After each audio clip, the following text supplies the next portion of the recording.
Welcome. This is Map Marketing and I am your host, Rachel Klaver. I love helping small business owners become more confident and more capable with their marketing. So this podcast is all here to help you do just that. It's me and the help of some great guests helping you learn new skills, new strategies and ideas. Let's jump in and get started.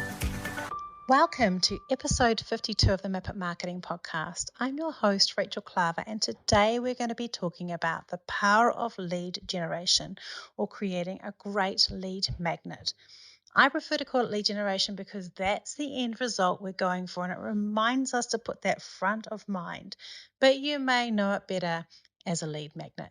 We're going to be talking about how to create it, what type of lead magnet or lead generation I prefer, and how to make a difference and set it up. I'm going to walk you through the process, the obstacles that you might have, and what you need to think about to make it something that really counts for the people that you're targeting. Now, before we jump into that, I want to invite you to enter a competition. I have a book coming out in just a few weeks, and I've got a competition to win one of 10 copies of my book, Be a Spider, Build a Web, which is all about content marketing and content creation. Also, one lucky winner will win a session with me to help you create your content strategy valued at $995. So I'd love you to enter. The link is in the show notes for you to enter that. And like all our episodes, do come and listen to or come be part of our Facebook group, Map It Marketing, if you've got questions about today's podcast, or you just like to hang out with a whole bunch of other people who are interested in small business and marketing and ask questions in there and get support. Right, let's get into it. Today we're going to talk about how to create great lead generation. Now, some people call this a lead magnet. The reason I use the word lead generation is it helps us to remember that the end result is not just to attract people and get them to come close to us, but to generate leads. And this helps us remember exactly why we're doing it and making sure that what we offer is going to bring us the right people for us. So we're going to step through this. This is based around some teaching that I did last year. So we're going to walk through this and focus on looking at why it works, what you need to include, and my chosen type of lead generation or lead magnet. You don't have to use my type. There are many different types, but I'm going to explain why mine is the favorite for me, the steps to create it, and walk through how you would actually create that content. So the first thing is around this is, do listen to this, and if you need to take notes, I do have a course that you can take that I'll put in the links for you to be able to use to also supplement this to help you, because that will also help you walk through this process. So the first thing is before we are doing our lead generation, we have to think about why we are doing it. So this goes back to what your offer is. So I talk a lot about how if you're being a spider and you're building a web of content, which is part of my book, Be a Spider, Build a Web, I talk about how all our content out there is creating a web of content that makes it sticky. And our goal is to get people to the decision space, the yours stage. And to do that, we're drawing them into what's called the decision hub, which is right in the middle of our web. And that part there, we often need to have lead generation or lead magnets for people who aren't quite ready to take the plunge. It just is a little bit more trust building. It's a little bit more solidifying, and it helps people find their way to us in a more confident way. So we use lead generation a lot in our business. And what we find is the sales process for us is very easy. Most people have been through some sort of a lead generation with us at some point. So by the time they come to us, they're 95% the way decided to work with us. Not all of them. Some come to us via Google and SEO, but most of the people that we work with are very warm because we've used lead generation. So it makes the sales process easier. For e-commerce businesses, it can do exactly the same thing. Don't feel like this is just a service-based thing. We've used lead generation with e-commerce to a great success. So it's not just used for service-based businesses, but especially for service-based businesses. This is a great way for you to make your one-on-one sales process much easier. Now, we talked about sales, before, but this is the pre-sales section. So we want to do that. The other reason we want to do it is we want to eliminate people who don't need us. So I prefer to find ways to create lead generation lead magnets that filter out people who can quickly read through something or do a test or go through a process and go, cool, I've got enough to keep going. Like I know for myself, when I download something that's high value, and it needs to be high value, it has to be something that's worth doing. When I download something that's high value and I go through it as a checklist, it will either illuminate for me, oh, I think I've got most of this done and I can work out these bits, or I go, okay, I'm going to need to have someone to help me with this. And I have both just gone away and done my own thing and been fine, and downloaded something, tried a little few things, and then had to go and work with someone because I couldn't work it out myself. So it works either way. So that why is really important. The other why that's important here is making sure that whatever you're offering is leading people to your core offer, your core service, or your core products. If it's not doing that, it's putting people in the wrong way. So a lot of free lead generation that I see are things that aren't actually going to really resolve things for people. It's not going to create a hole of need for you, or it's just something that's too faffy. It's not a big, deep enough thing. Or it's something that is going to make it harder for people to see a correlation between that and working with you. And I've definitely also made these in the past. I've made some quite convoluted lead generations in the past that were great gives and great things to give away, but didn't actually lead people to where I want to go. And so that's one of the criteria for me is I go, if I can't see a really clear pathway from this lead generation that I'm offering to a core offer, I shouldn't be doing it even if I want to. The next thing is that where are you going to put it? So I always say it needs to be, if it's a core lead generation, it needs to be on the front page of your website, like a link to it to be able to put it in there. And we've got one, which is our a marketing health checklist, and we get maybe 4 or 5 people a day on average downloading that marketing health checklist. So that's a constant thing, and I have it linked up, but I have it linked everywhere. So I have a link in my bio for Instagram and Facebook. Every now and again we'll do like a push, and we'll do it in my stories or on a Facebook post or something. We've used it in ads. You can put it literally anywhere. Once you've got a good thing, if it's a good give, people will want to have it, regardless of whether it means they're going to give you email. Right, so we've got the why and the where. Let's talk about the what. My preference is to use a checklist. Now, I think that's partly because I love forms. I really love forms, and I love filling things out and checking things off. So that's probably part of that myself. I also know that when I've gone and signed up for a video thing or a challenge, the challenges are often very overwhelming, and so they don't really sell things to me very well. And when it's a video thing, I have to go and watch those videos. That might be good if you've got a video course. You could do like a short thing there. But like a checklist, a little recipe book, something that people can download, print off, and keep is really great. I've got folders of people's free, awesome downloads. It has to be good though, because I have so often thought I'll download something, I've paid them with my email address, and it's been a little bit shit. And I just feel like it just leaves a horrible taste. I want whatever you create to be meaty and powerful so people want to do it. Now, when we fit this and look at this in the way of fitting with our content, if we look at the kind of the like, no, trust structure of, like is kind of that sort of showing interest and being educated by us, and that kind of slightly building a community, that stuff there. And the no is that download stage. So the people who are wanting to actually now interact with us, they feel bonded by us, they're ready for more of a relationship. And then we use the follow-up emails, the nurture sequence that they'll get once they've downloaded that, to continue to build that trust. So this is all about drawing people closer to us in the hub to make it ready. So the first thing is around planning your lead generation is to make sure you choose the right subject. So in terms of content strategy, when, working with people in their content strategy, I always say, choose one of your 12 core buckets and create your content generation from that. You need to break that right down into different areas. So we use a thing called a list of 10, where you've listed 10 things in those core buckets. And what I want you to do is make some lists around some core topics or core things that people might need to do. So, for example, if I'm doing one for e-commerce, I might have a section on SEO, one on the website, one on Facebook, one on Instagram, one on advertising, and those are kind of my breakdowns. I might do one, if I was doing one for like as a stylist, I might have one on like, looking at your wardrobe, looking at how to know things fit you, how to find the things that suit you with color, and kind of breaking it down that way. So you could do it like people could do like their own wardrobe audit.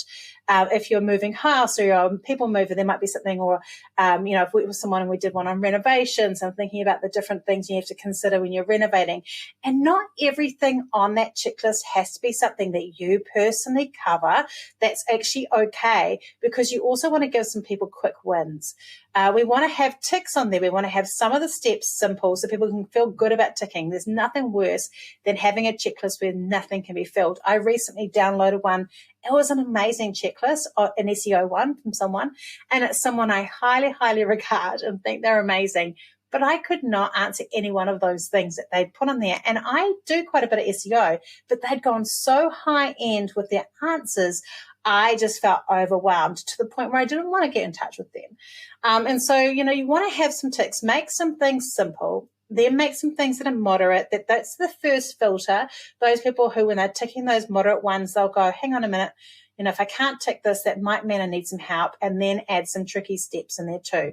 So you want to have that the average person who doesn't need you could probably fill out between 75 to 80% of it and still have some gaps that they might discover that they might need you for later. And then most majority of people who, are your ideal customers probably would need maybe could tick 50%, 40 to 50%. And then if there's people who obviously can't tick any, they're probably going to come to you, or they're not quite ready for you maybe as well. But you want to just think about making sure that there are some wins in there. So I can do ticks, or the other option is, so that's for me if I'm a hole finder and doing that, or you could create something where there's all the ticks. So it could be like a value add. It could be something like a recipe book, or a guide to cooking something, or a shopping list that people need. And then that's a value add. It's not necessarily directly related to an offer, but it's something that's going to help them feel good. And it's a gift rather than a hole finder. So it could be like, for me, doing a checklist of all the things you need to do to set up a podcast. And I could have a big list of all the different things. Now, I'm not going to train you in how to set up a podcast. I might do a strategy around how to make the most of it, but I could create that as a gift. Or in fact, you have a checklist. We have a checklist for our lead generation resource. And in there, that's definitely not as a hole finder. It's definitely there to kind of help you walk through it. So you could give it as a resource, or you can have it as a hole finder. Those are the two different kind of lead generations that you can have. All right, so that's basically how I do it. Then the process of creating that checklist, I normally recommend to make sure that I use Canva, and we have templates that we give our clients that have those that layout in there. But you want to make sure it stays on brand, make it your kind of beautiful. So make it a beautiful document. You don't want it just to be a boring Word document. I definitely recommend in having it the way that you find things beautiful. We all have different versions of that. Mine have got full of flowers, which is not for everyone. Other people might have a really, boho feel or whatever it is. Add images, add hyperlinks so that people can click on them from the document, even if they print it off, and make sure you've got that content in there. The kind of links you can put in there, obviously, is you can put links to your website, to your social, any offers or special details, and obviously your contact details there so they can get them. In terms of your checklist, it's a really good idea to have a cover page, a nice little intro information about yourself and a little bit about why you designed this checklist. Then have the checklist in there, and the last page can be a bit more of a call to action with some ideas and things that they can do to happen next and what's going to happen next. Now, when you've created that, we want to then create a landing page. And I use a couple of things. We use ActiveCampaign, so I use the landing page version of an ActiveCampaign, or I use lead pages. You can just use a website if you're confident in creating website pages. We just use lead pages because they have great analytics. They're really easy. They've got great templates and it makes it simple. But my key tip is to plan out your landing page before you start. So I actually draw mine out. I write all the content before I even look, because otherwise I'm going to really struggle. Now, there are a couple of different versions that we need to think about with landing pages. There's the direct landing page, and that one would just have an image of the cover of the little ebook essentially you've created of your checklist with a little, name and email. or you can have another one that has more detail. It could have like the benefits of downloading this, what you're going to find out. And we sometimes do one of each. So we might have one that's going for ads that will have more details. People click on it. They may not know us so well. So you might put more information there about who I am and more information with a photo of me and stuff in there. Or if it's on our website, it might just be like a really short, direct one with just the picture and a sign up now for it. And so those can really help. Another option for you is also, if you're not using Active Campaign, lead pages, and you don't know something else to use, you could also use MailerLite for this. That's a free tool. It's great if you've got a mailing list of under 1,000 because it's free for under 1,000. And that can also be a really great place that you could create those landing pages if you don't have a landing page option. So what I would do is I'd get that Canva document that I've created. I would download it as a PDF. I would upload it as a Google Doc. I use Google. You don't have to use Google Doc. You can do it to Dropbox or somewhere else so that's cloud-based. And unlike some people, and this is a really important thing, is it's really important that as they fill out that form to come and get your lead generation, you really want to make sure that they don't just get it as soon as they click on it. They have to give you their email address. And there are people who disagree with this, but I really do believe that if you're giving something of value that is to help you increase your leads and grow, there is nothing wrong with gatekeeping essentially that content for an email address. People understand that sometimes they have to pay with their email address to gain something else. I'm currently running a competition, and it's that same process of you pay with your email address to enter the competition. So this is the payment of it, but it has to be worth the payment of the email address. You don't want to give them something shonky because then you've broken that trust and you've really ripped them off. So you want to give something that's really good value, something that's in depth, something that's meaningful to them as well as being meaningful to you and your offer. That's that key thing that we have to really work through when we do this. So one of the things that I would recommend is that they fill out the form, and then they will get a note when they've filled out the form that says, thank you, an email is on its way with the details. And you put the link to the landing page, to the lead generation inside that first email. You don't just bring it up automatically. Now, the reason we do this is for two really important reasons. The first one is we want to make sure that that person's email address is correct. If it's not correct, they're not going to get the content. And some people put spammy emails in. We've had people who've literally put an email that says spam@spam.com to try and get our content for free. So they are not going to do that. Now, there are very savvy people out there that have fake email addresses that they use just for lead generation. That's fine. We're not going to resolve that. We're not going to have, that fixed. But the majority of people are going to put an email in there that they are going to use most of the time. So we're going to allow them to do that. So one, it helps make sure the email is correct. The second reason it's really important, and this is kind of a two-parter, is when you send that first email there, it's more likely than any other email that you're ever going to send them if they're new, that they're going to open it because they want that lead generation. And this is important because it teaches them to open your emails, but at the same time, it's training their server to trust your emails, which makes it more likely for them to be able to get your emails in the future. So that process is really important. It's a really important process to do that. Now, when you've got that lead generation there, you really want to think about how you're going to promote it. And as I said before, you can put it in your social media, you can have it on the front page of your website, you can put it in your stories, you can do advertising. I also like to link it in blogs if it's appropriate. That can also be a really good one to do, and that can really help.